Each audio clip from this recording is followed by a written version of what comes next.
All right. Well, we're going to start a minute early because y'all are all here. I appreciate that. Good job.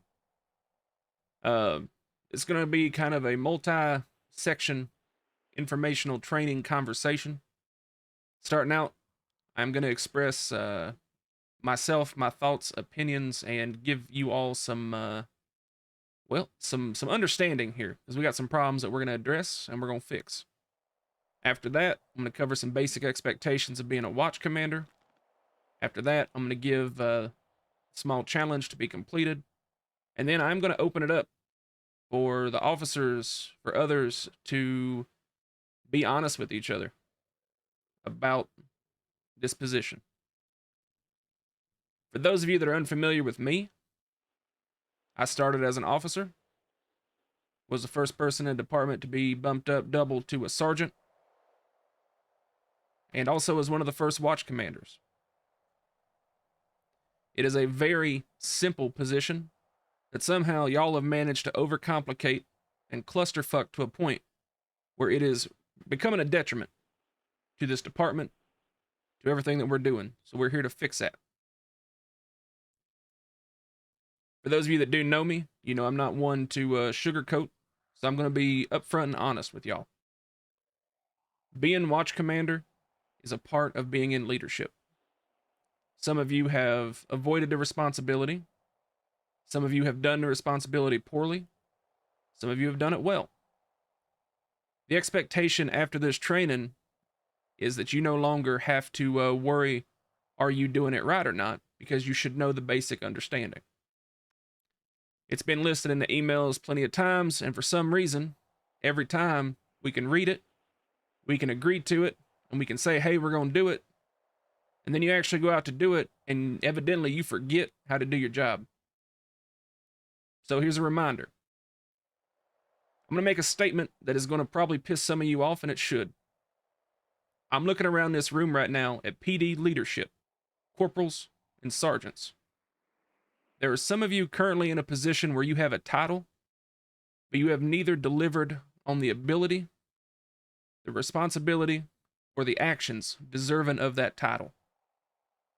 Moving forward, if you fail to live up to the expectation of your position, expect to be recommended for demotion.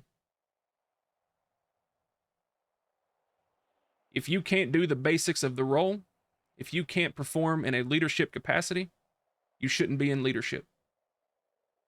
There have been plenty of opportunities and times to figure it out and improve, but I'm letting you know right now, if you really want to stay in leadership, it's a great opportunity to show you got it. There ain't nothing wrong with being an officer.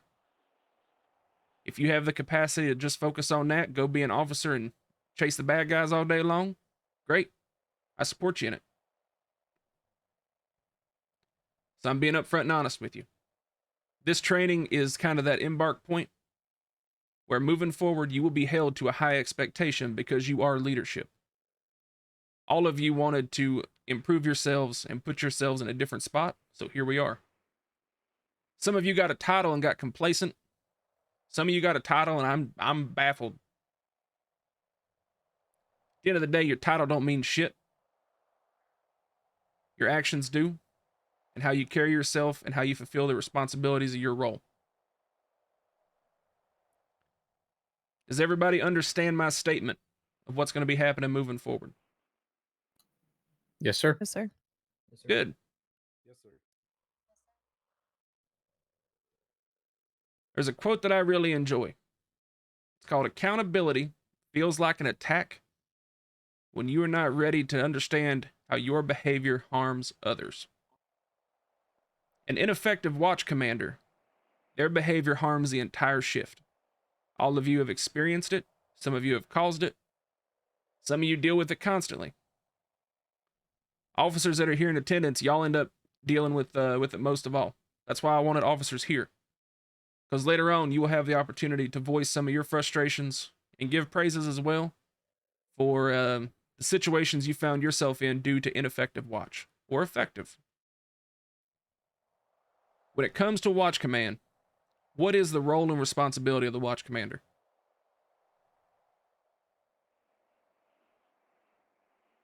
Are we allowed to step in here, sir? Raise your hand. Scotty. When you are assume the role of the watch command, you are to overlook all of the units that are on shift at the time. You are not supposed to be the person that's on every single scene, every single thing, attending to everything, running around. You're supposed to also be delegating where units are going. You're supposed to be listening into the radio, obviously handling commands and anything that goes on there, clearing comms, stuff along the lines of that. Anybody have any more to add I to can that? go further.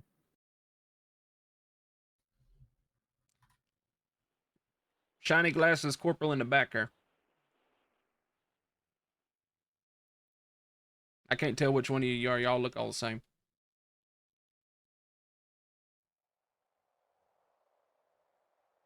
We're the first line of leadership, and we are the first stop when there is an issue or a problem. Are you? We should be. Your officers are your front line. Your officers are your first stop. If a problem has got to watch commander, it has already went through multiple layers. Deets, what do you got to add? Organizing patrol areas as well, making sure units are covering the entirety of the locale that we patrol, up north, down south, west, east. Good. Scotty, hit on the head. The first and most basic expectation of watch commander is delegation. It is something that everyone who is in leadership must learn. It is also something that requires trust. The first step to being able to effectively delegate is have trust in those that you're leading, that they will successfully complete the task you give them. If you feel you can't trust people to get the job done, that's a conversation you need to be having. But as a watch commander, for the officers that you lead, if they see you having to be the one doing everything, the reflection that gives them is you don't trust them to do nothing.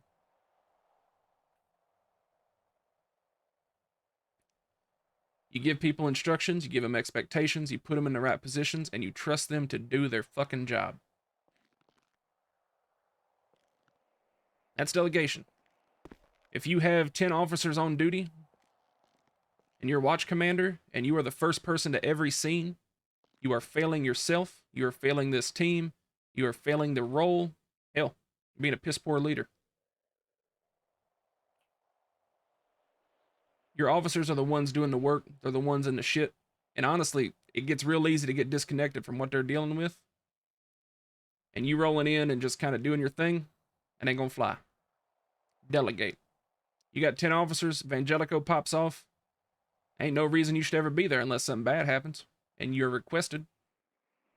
Same thing, 10 officers, Vangelico and Pack Standard. Congratulations, you still aren't needed.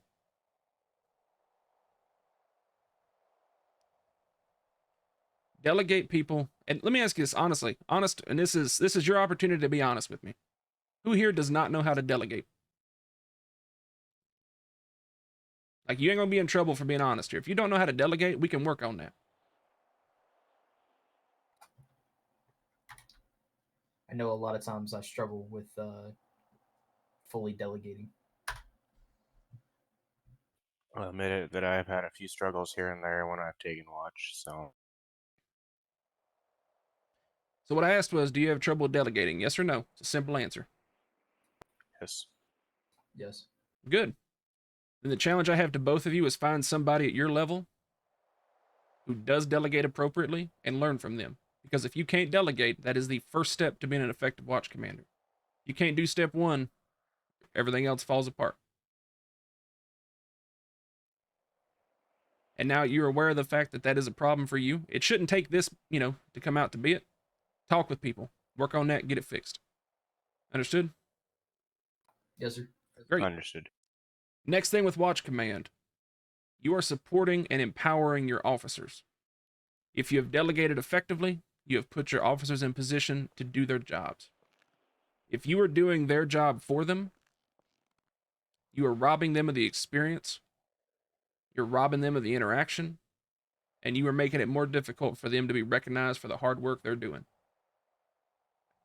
As an effective watch commander, you will be recognized for running smooth shifts and for having stuff go right. I promise you, you will. I know because I've done it. Most of my watch shifts when I was a watch commander as a sergeant, I didn't leave MRPD. And look at me, I got promoted. So if you are effectively delegating, putting your officers in position, you should be going through and asking them, how can I support you? What do you need from me? If you arrive on a scene, let's say you're at Evangelico.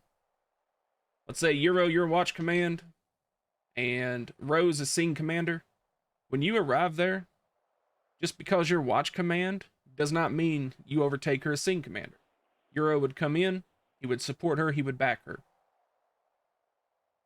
Is that understood? Yes, sir. Perfectly.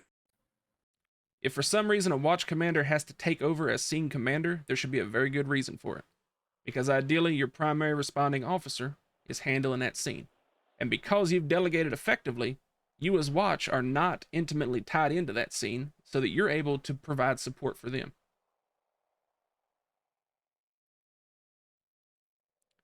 Does anybody have questions on how to support others?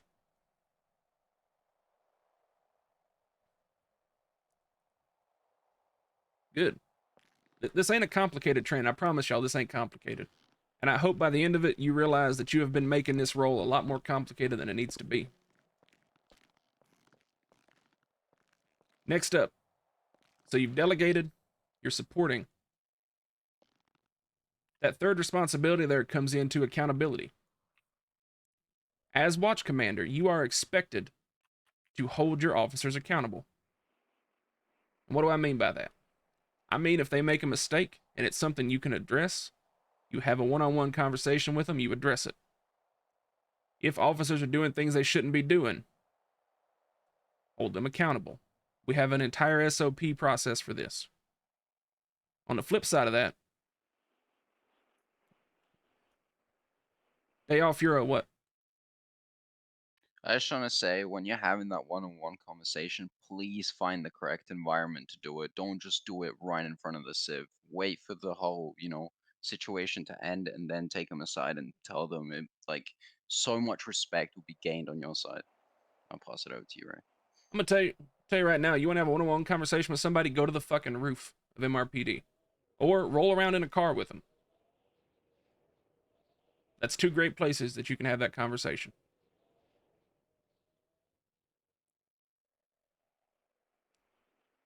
Something that needs to change, like now, is how we communicate, and this goes back to accountability.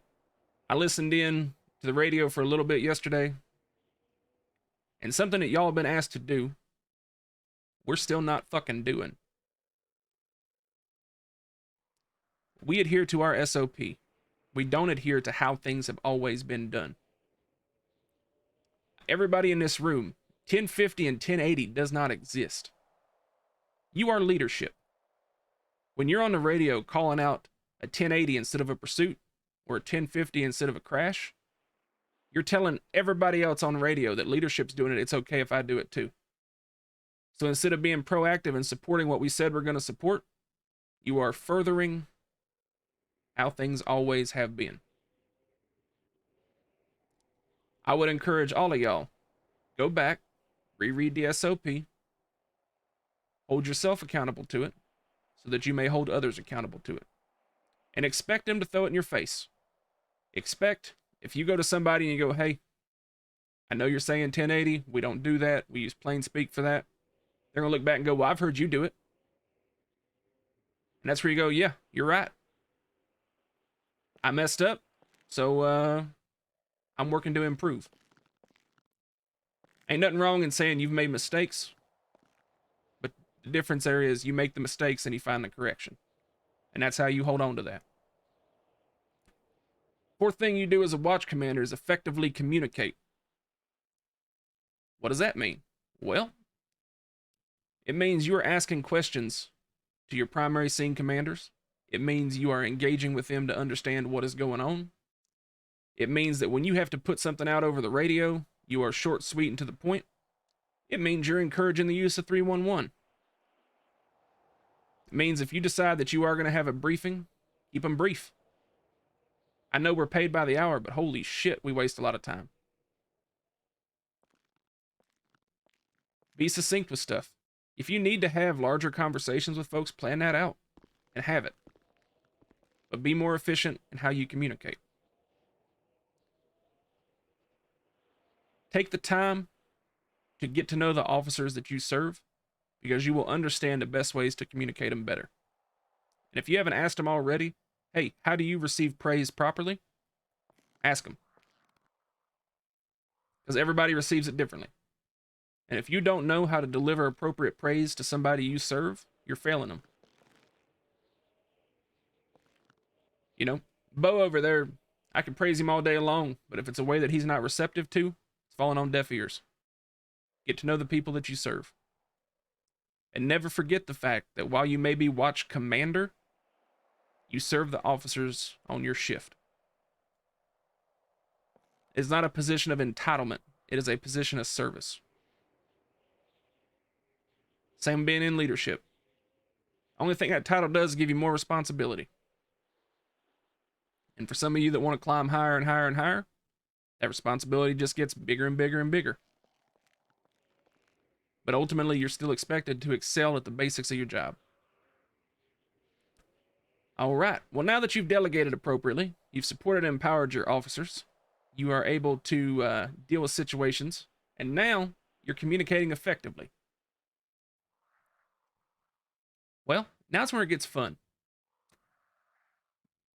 You're able to be on scenes and not be a part of the scene. You got to remove yourself from the equation.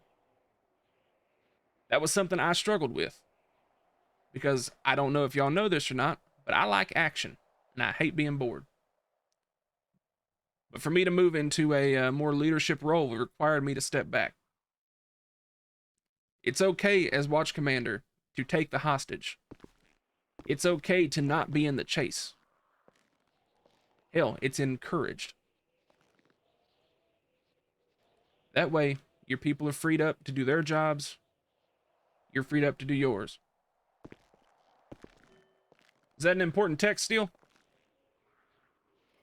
Yes, sir. More important in the meeting right now? No, sir.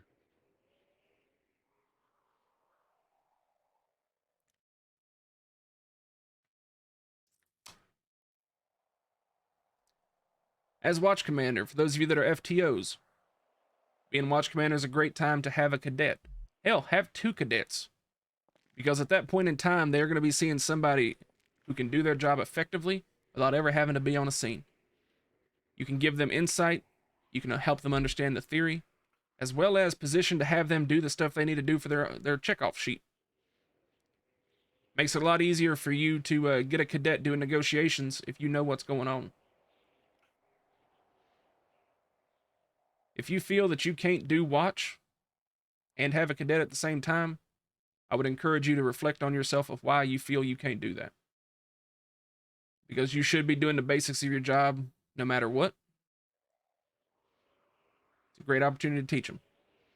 And hell, as a cadet, being able to say, oh, I'm riding around with watch commander, they don't realize that you ain't special. It's a cool little treat for them. But ultimately, everything that we do as watch boils back down to furthering a successful shift, ensuring that policies and procedures are handled, and making sure that officers are aware of the fact that they have somebody watching their backs, coordinating movements, and effectively leading them. Of the stuff we've covered there, does anybody have any questions?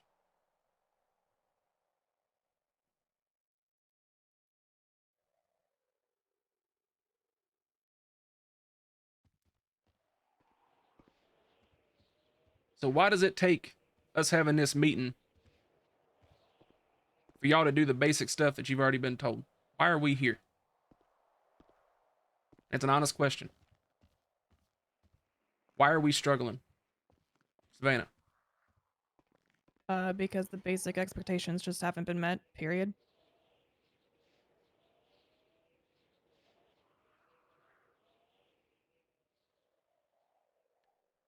So here's your challenge for each of you. I want you to take, you're going to have 10 minutes. Talk amongst sergeants, talk amongst yourselves. Corporals, talk amongst yourselves. You have 10 minutes. I want you to do a self-reflection.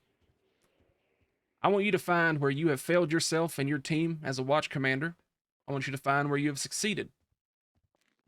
And I would like in these next 10 minutes for you to make a corrective plan of action for how you are going to meet these basic expectations. Anybody have any questions? No, sir. Great. I have nothing. You got 10 minutes. Go. If you would like to